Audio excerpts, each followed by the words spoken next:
Here is the... Big smiles, everybody. We're live. Oh, we're live! Okay, Hello! How does this work? Hey, wait a minute. Where's the applause? Oh, I haven't even started that up yet. It's coming. It's coming. Hold tight. Hold tight. Here it comes. Here it comes. New features. I just put the thing in the Wow, that's actually quite impressive. Oh, sorry. I hit the wrong button. It was supposed to be this. Sorry, Welcome, everybody. The studio audience is kind of half asleep. I totally missed it. Welcome, everybody, to the latest episode of the Crafty Boys. This is episode 31, and we're talking about beer from Saltspring Island. But before we do that, we need to talk about the band ACDC. Lock, go. So last night, the horns were up. The horns were way up. They sell flashing red horns. Like before you go in, there's like a merch booth just selling horns. And as soon as one girl sees one girl wearing them, they all have to have them. Yeah. They all have to wear them. And that alone is awesome. But when you get into, you know, the big stadium, BC Place in this case, and you're looking around, and everywhere you look, there are little flashing red dots, and you realize those are all girls wearing pointy ACDC horns. It makes the whole thing an extremely horny affair. Oh my God, you didn't. You did not. He did. He did. You know what? I can see it. Lockhart probably thought of that this morning. And gone, finding it all day. Thinking it, I'm just going to do it. I'm going to say that because I think that Angus Young would. I know that Brian Johnson would, and Bon Scott probably had, you know, worse things to say than that. So there you go. Well, I got there a bit. Can I sit next to you, girl? Can I sit next to you?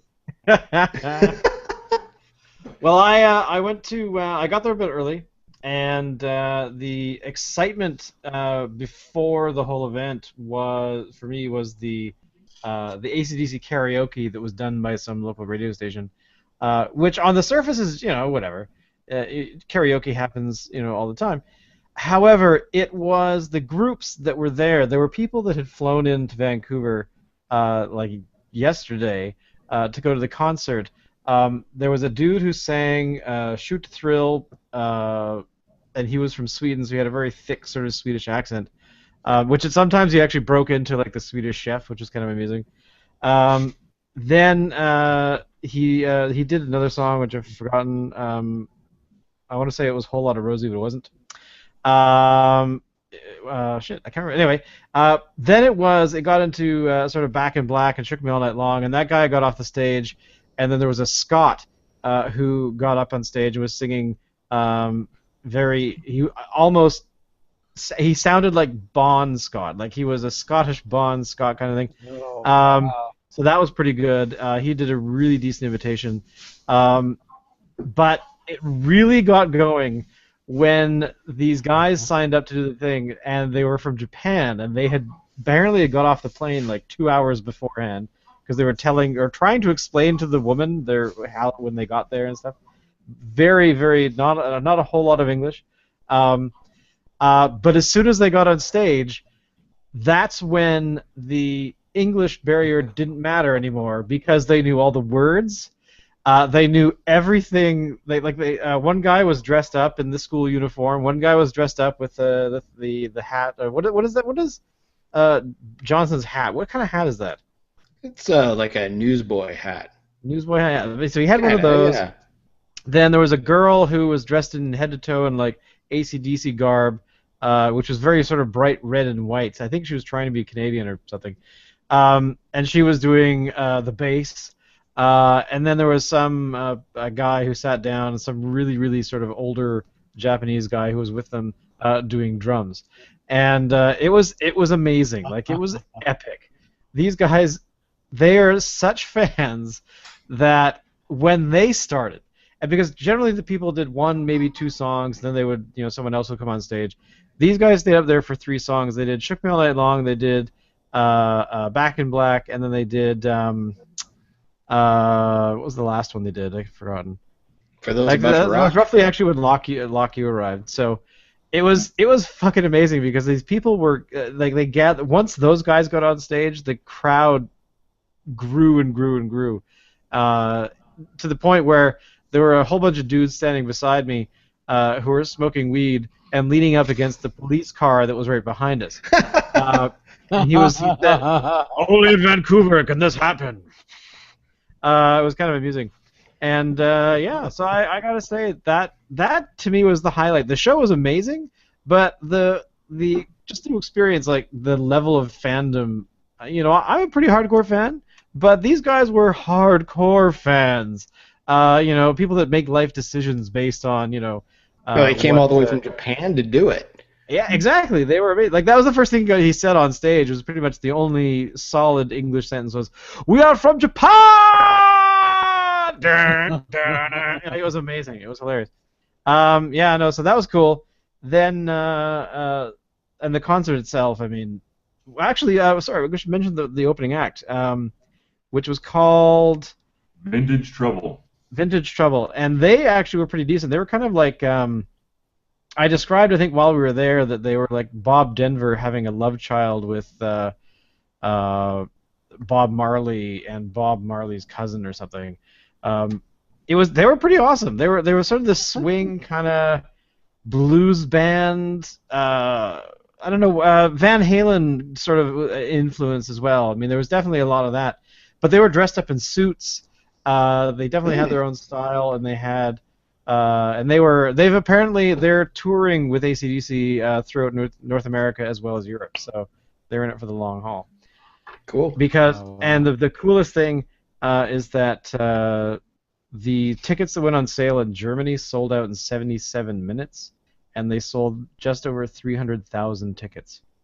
So wow, they're as old as they are, and even though they are not touring right now, obviously with Malcolm Young, who unfortunately will probably never tour again because they initially said it was a stroke last year that he suffered from, but apparently he's actually been had Alzheimer's since like 2008.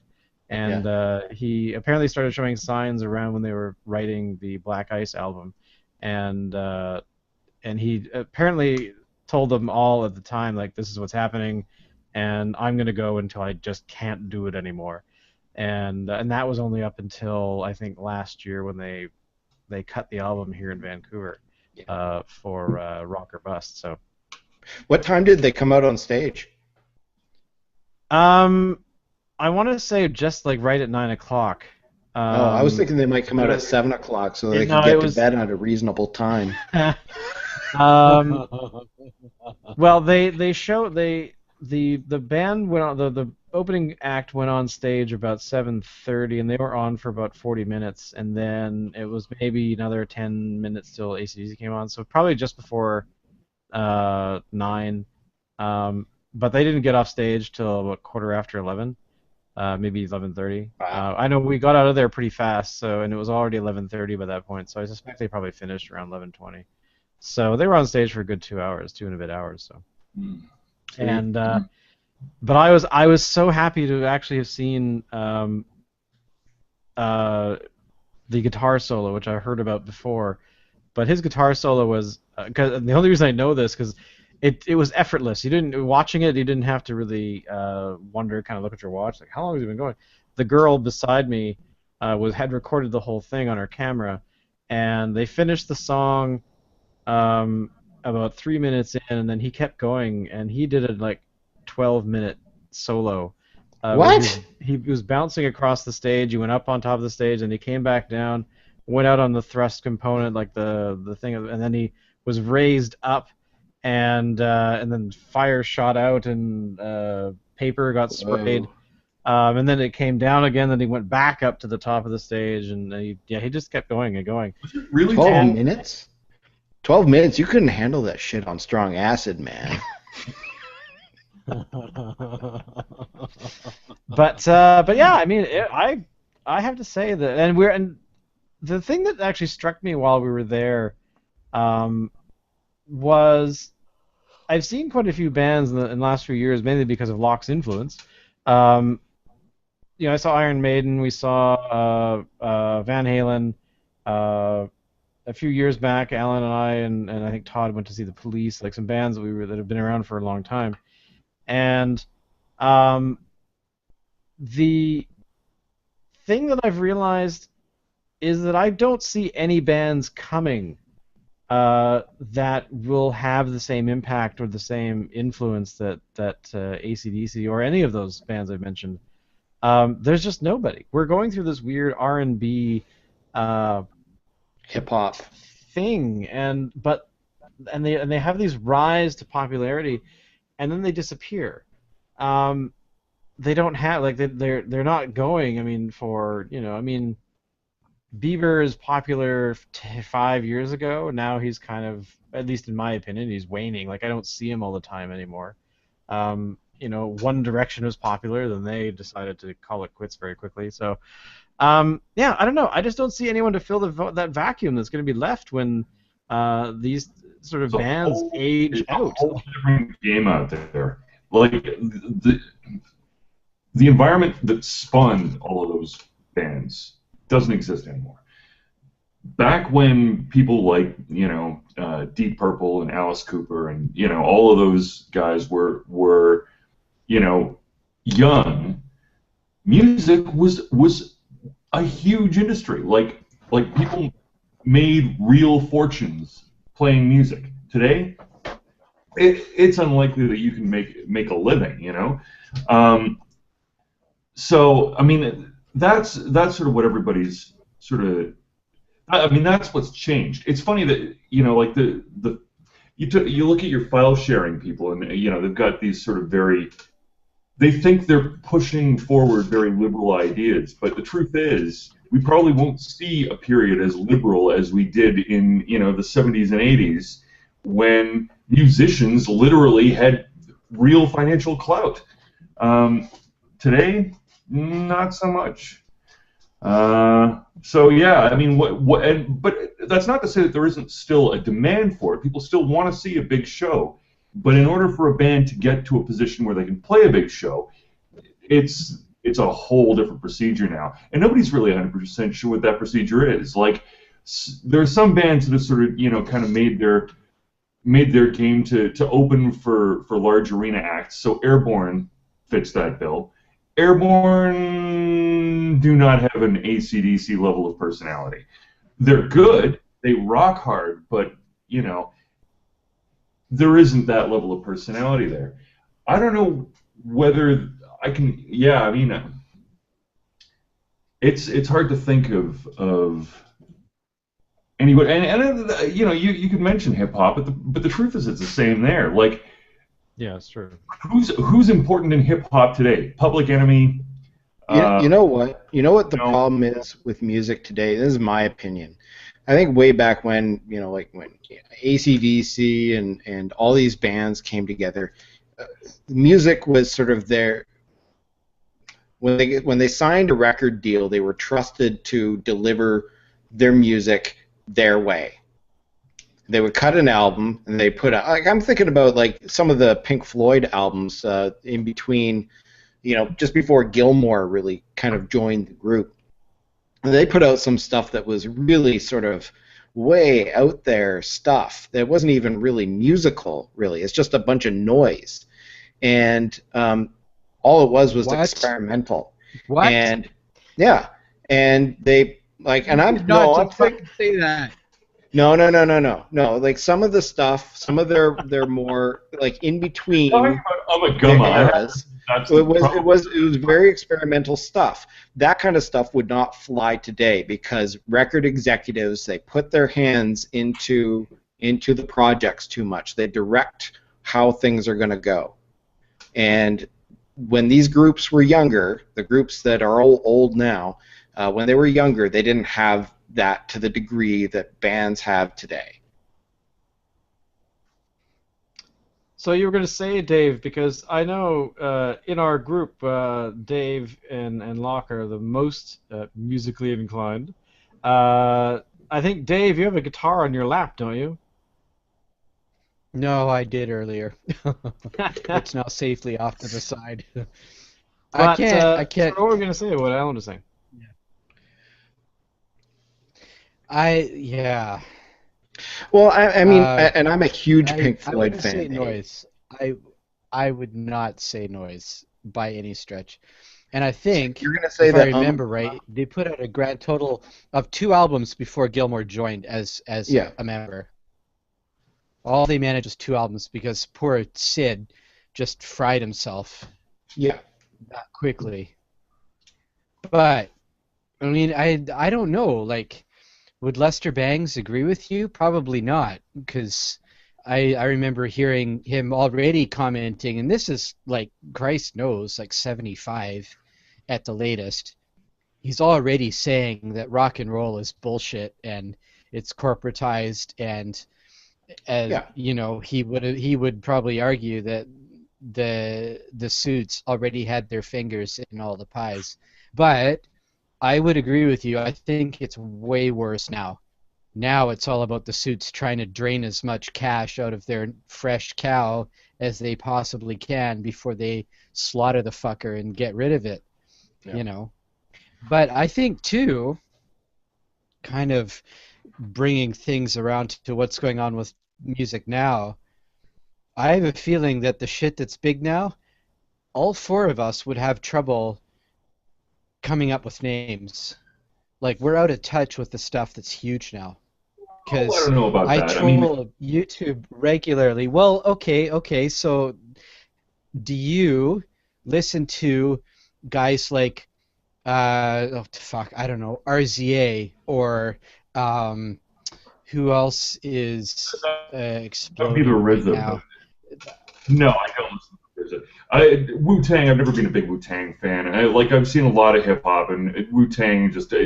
I'm sorry, their live See, shows but suck. here, this Um, you just illustrated my what I point can get very well, behind is Buck. Skrillex. Because Wu-Tang isn't even in existence anymore, dude. You know what I mean? Yeah. That The like RZA that is illustrates my point. I'm not Wu calling you Tang. out or nothing, but that's just what I'm saying. Like, these guys have all gone on to their own careers, I believe, at this point. Um, so I mean, it's great, it's good for them, but that's what I'm saying. Like, I don't know if any of us is really plugged into what's big in hip hop these days, or popular music in a lot of ways. Well, I know I'm not. okay, no. Skrillex and Deadmau5 are evidently huge, and certainly they've crossed my radar. I mean, both examples of stuff going on right now that I kind of like. Most of what's going on nowadays, in terms of what the kids are into, all seems to be electronic, which to me isn't, it's sort of okay, Yeah. but I mean, then you take a band like Ghost. I mean, when you see kids, wearing, their the uniform denim vest with the patches, you're seeing a lot more Ghost patches nowadays than a while ago, and for good reason. I agree with Kerry King. I don't style. It's sort of annoying, but on the other hand, it's sort of annoying, and the fact that they're annoying people is okay. I can sort of get behind that. Um,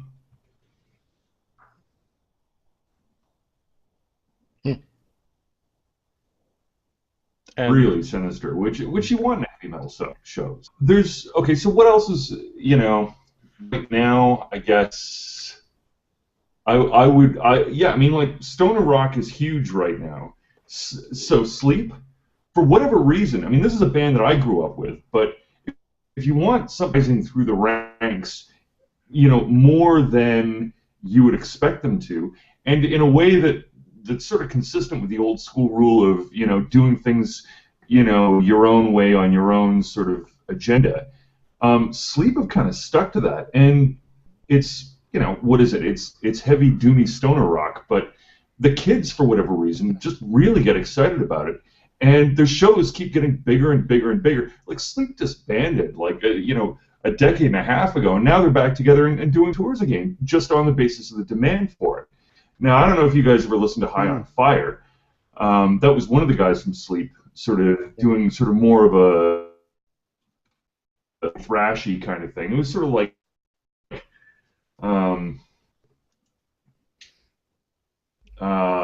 Motorhead thrash with maybe a little bit of Tom G. Warrior in there. Or if you catch the Celtic Frost element, you know, but. But I mean, you know, so I mean, it's not like I'm not paying attention to what's going on out there.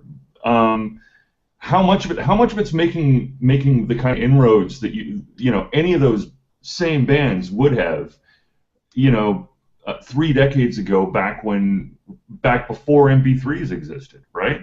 Like. Stupid MP3s, they wrecked everything. I think the problem is there's too much. There's just too much fucking music out there. You can't keep your finger on it anymore. I mean, I look at YouTube, and I shouldn't even be admitting this, but I look at YouTube every day, and I'm looking at music pretty much every time I'm on YouTube. That's kind of what I do. And I mean, it's endless. It's absolutely endless. You could be stuck there for years and still not exhaust all of the bands that are out there. You know what I mean? Totally. So, and I mean, it's cool. It's cool because there's something for everybody. But I think it just reinforces the point that you guys have been talking about, which is who knows if there's going to be another ACDC, you know, or another Zeppelin, or another Floyd. Well, if you think of it this way, in 1960, the population of our planet was roughly 3.1 billion. And the population right now is just hovering around 7. So it's kind of interesting that we're talking about these kinds of things, not just in music, but in a lot of other things, to the point of the number of people has more than doubled since these bands were formed. Which I find there must be, I mean, I've not done any research into this at all, but I'm kind of interested as to, is there a correlation between the increased variety and accessibility, which is obvious, but what about the numbers of people out there? Like how, you know, have these bands had their fan bases double in that period of time as well? But you know, another thing that we're not thinking about, and I want to get to introducing the beer soon because we haven't done that yet. Sorry. But one note that I wanted to make is the globalization of music. Whereas before, in order to get music, we basically had to be spoon-fed it in some way, either through the radio or by buying records that were made by a corporation. Now, anybody can produce anything, put it on YouTube or put it on SoundCloud or whatever, and distribute it to anybody and can get a you know, a listening audience. I think that's pretty important. Okay. However, the musicians will tell you that there's no money. Beer time. Well, there's no money, but. Well, one thing that you know that musicians do like is beer, and that's kind of the point of this podcast. Although AC/DC is awesome. So, what beer is it this week, gentlemen? The beer I could not find. Well, Lockhart came up with the idea of us getting the. How do you pronounce it? Is it Gruit or Gruit from Saltspring Island Brewery? But... Okay, Gruit. Gruit. The Gruit is a seasonal, and I think it's just coming out now. Yeah. So I think what we'll do is we'll wait to do that in a future podcast in a few weeks, when it's a little bit available. So in the meantime, I got Saltspring Island's Heather Ale. I think Dave got this one as well. This is the bottle right here. Did too. From the Saltspring Island Brewery, the Heather Ale is an ancient brew dating back over 4,000 years. Heather Ale is most often attributed to the Picts of ancient Scotland, who are said to have drunk heather ale for courage before going into battle. Infused with local heather flowers and a sparing amount of hops, our heather ale has a mild floral and honey aroma, a slight mead or cider-like character, and very light hop notes to produce a crisp finish. And I do note that because while we're having our little discussion there, I was sort of sipping away at it. So we're going to skip the pour this week, I think. But I did notice it had a very sort of cider-like finish to it. It doesn't taste like cider, but it's got that sort of sweetness to it. I almost thought immediately it was almost like a sour. Pardon me? I was saying it. I would argue that it is almost a cider, just a slightly sour apple cider. Yeah, in a way. I'm not complaining. It's good. Like it. Yeah, I like it. It's not billed as a sour, but it sure has a lot in common with a sour, I think, as far as flavor goes, anyway. I really like it. What are you drinking? I think I'll get it again. What are you drinking, Locke? What are you drinking, Locke? I'm drinking Fin du Monde. What? Nice. Oh, okay, yeah. Sweet. It's French. I, of course, have Red Truck Ale. IPA. Nice. It's my fallback all the time now. Yes. Because it's so easy for me to get. It's right across the street. Yeah, so there you go. So basically, now I didn't know that Salt Spring had a brewery. Who are these people? How long have they been around? They've been around for a few years. They actually put out a seasonal brew, which is going to come out in the next couple of months, and I think that we should probably do a review of it because it is just so good. But it's a creme brulee vanilla stout, and it is really good. A creme brulee vanilla stout? Yes. It's hey, Alan, a limited. Do you want to try a creme brulee vanilla stout?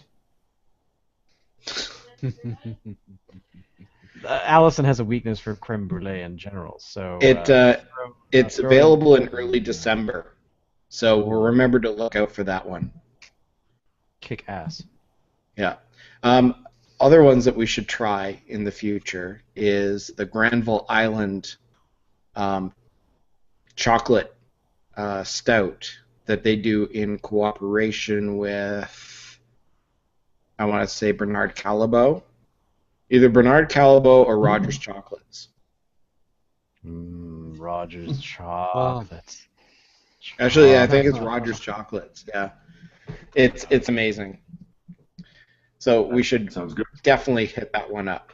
I remember when the seasonal beer that we would always get was the Herminator. I still get that. Do you still get it? I haven't had a Herminator in a long time, so. Well, we should do that one too. They'll probably be coming out soon. And of course, speaking, I can't believe I'm even thinking about December yet, but I'm definitely going to do an Advent calendar this year. Ooh, yeah, me too. Just like I did last year. I think last year was Phillips and Central City, I think was the combo. That was Parallel 49. Okay. And we should definitely give that a whirl because that will give us 24 days of beer. So, which I'm not going to complain about. I enjoyed it. I think I recorded most of it last year, or at least recorded the aftermath. But a lot of it is what led to this podcast.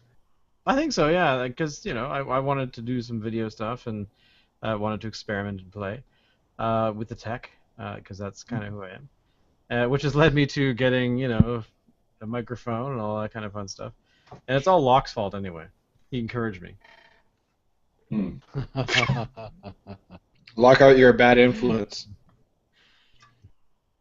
So what else has been going know. on this week for you guys? Anything excellent? Locke is now, of course, as you can tell, if you haven't already figured it out, Locke is back in Vancouver.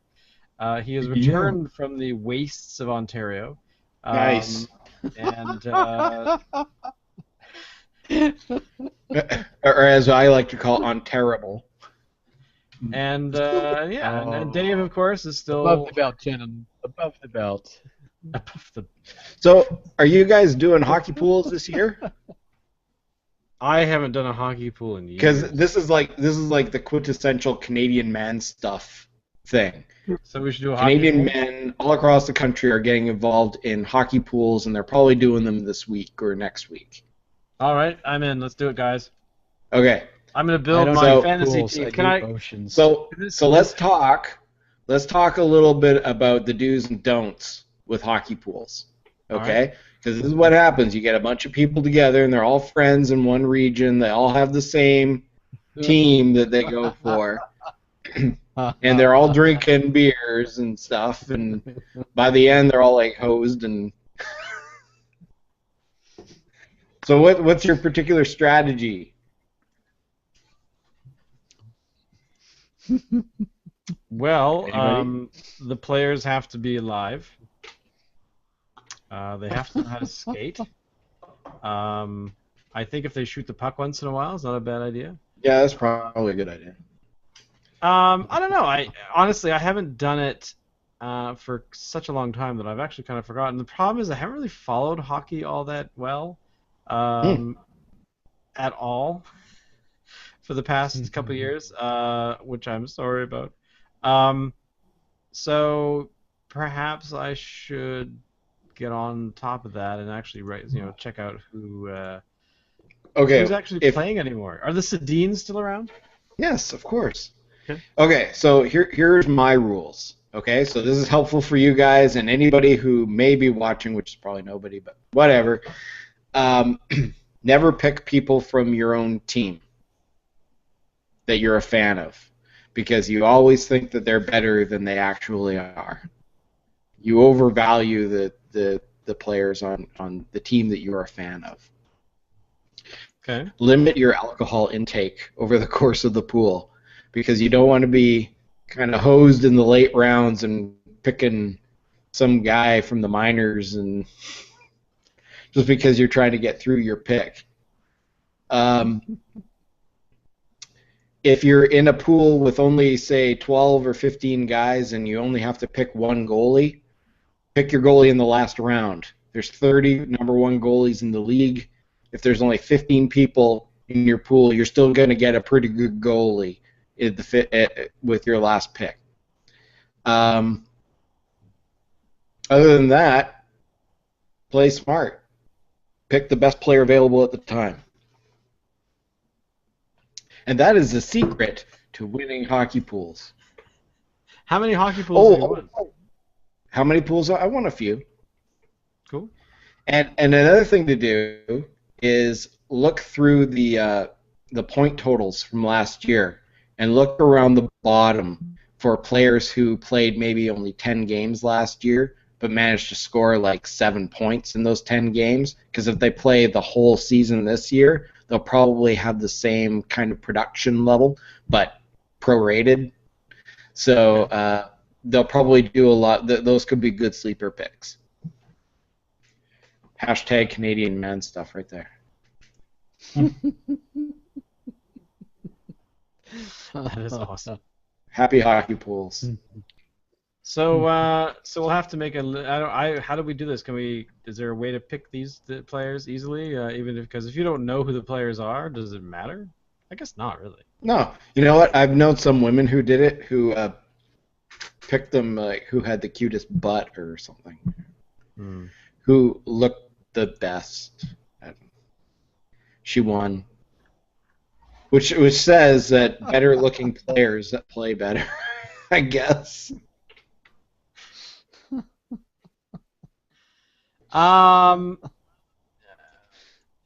So anything else that we should be wary about? Dave, have you got any wisdom for hockey choosing of players for our fantasy league there? No, no, really no. I have never played. I have never really watched. I've never done a pool. So I'm just not the guy you want to talk to at all. Wow.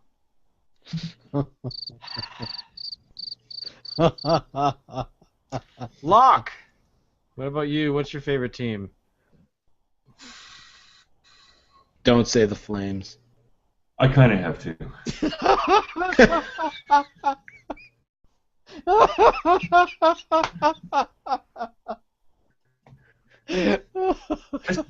Like my hockey watching. Hey, look, I've lived in Calgary, I've lived in Vancouver, and I've lived in Toronto. Out of those three cities, who would you pick? Who? Well, yeah, I don't know. Yeah, I guess the Calgary Flames probably have the best shot of going the furthest this year. But I don't know. Calgary Flames, as a Vancouver Canucks fan, and I know Vancouver's gonna suck this year. I mean, they're gonna suck hard. But Calgary, I don't know. I can't like that team ever. Or their fans. Their fans are garbage. Unless they watch this podcast religiously, then they're fine. Then they're okay. I can kind of handle it. But if they don't watch the podcast and they're fans of the Flames, screw off.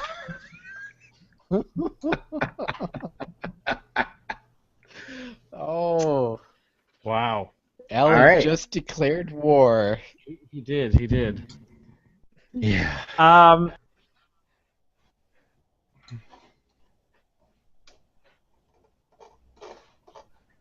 Did Shane freeze? I think he did. So.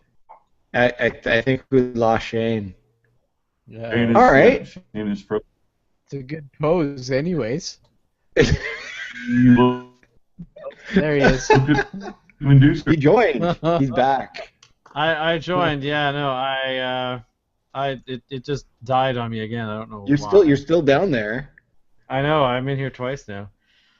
Well, on that note, hockey pools are awesome. ACDC is cool, and the beer that we wanted to really talk about this week couldn't be found because we jumped the gun, I think, a little bit on the seasonal chart.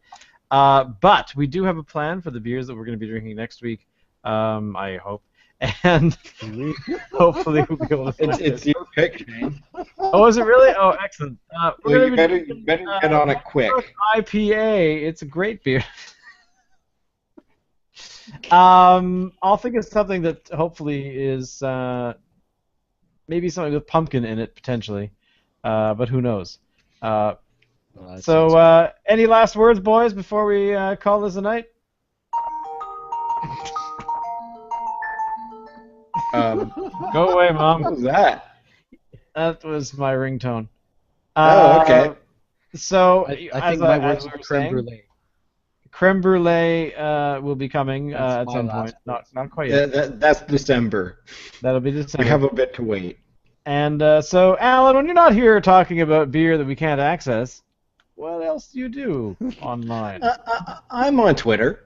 A lot, actually. I live on Twitter. I'm talking to all the twats and the tweeters and all that, and we kind of we hang out. We have barbecues. So join us with a barbecue. Or die. Yeah, bring pie. And we'll talk. So I'm at with the little the thing, the at thing. Alan, ALAN, M, as in Marvin. That's not my middle name. And Ford, FORD. On the Twitter thing. Nice. You can find me there all the time, like 24 hours a day, 7 days. I don't sleep. What about you, Dave? Do you sleep when you're on Twitter? When I'm on Twitter, Yeah, sometimes, actually. I think Dave sleeps You when know, he's on it the just kind of runs podcast. itself. Well, it is past my bedtime, so can you blame me? He's asleep right now, so. Yeah, I'm on autopilot. And what's your Twitter What happened account to that people can Locke? follow you at? Um, Lock got what naked. happened? He's gone. Locke got lost. Your Twitter account is naked? I am What? the fool. It is. Yes, total honesty. Um, I am the fool on the Twitters. That's the PHULE on Twitters. Nice. And I would say like Locke, which of course is at Lockie Fulton, LOCKIEFO, not FO, FULTON. And I'm Shane. You can find me on Twitter at a lot of different accounts, but mainly at Shane B. That's Shane B with a Shane double is E. everywhere. Like B. Actually, I just did a count the other day, and I have like 25 Twitter accounts. No way. I don't use them all, but I have them.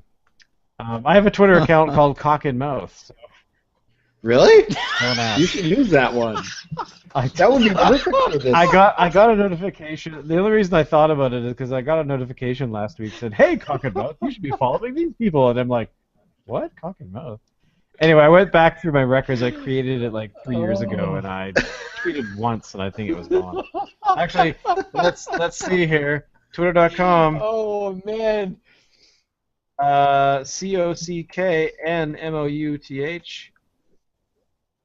COCKNMOUTH. Little did we know, Shane is lighting as a porn star.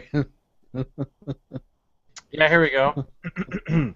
Nom nom nom, have nom good nom nom day. Is that good? Lovely. Oh,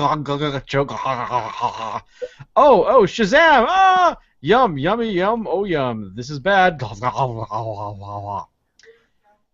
And then I retweeted something from the Vancouver Social Media Club, so I don't know why, to be honest. All back in 2011, so it's a bit longer. So there you go. So I probably could recover the password, but I'm not going to bother. So there you go, Cock and Mouth, one of the best Twitter accounts I have right now. I'm gonna be friends. Gonna follow Cock and Mouth. I'm gonna follow.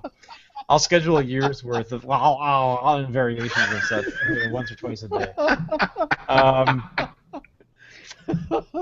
On that incredibly professional note, thank you again to everybody for not watching this podcast. But of the 10,000 people watching us every week, I certainly hope that you're one of them. And yeah, if you have any suggestions for beer, let us know. We'll try and find it. And kiss, kiss.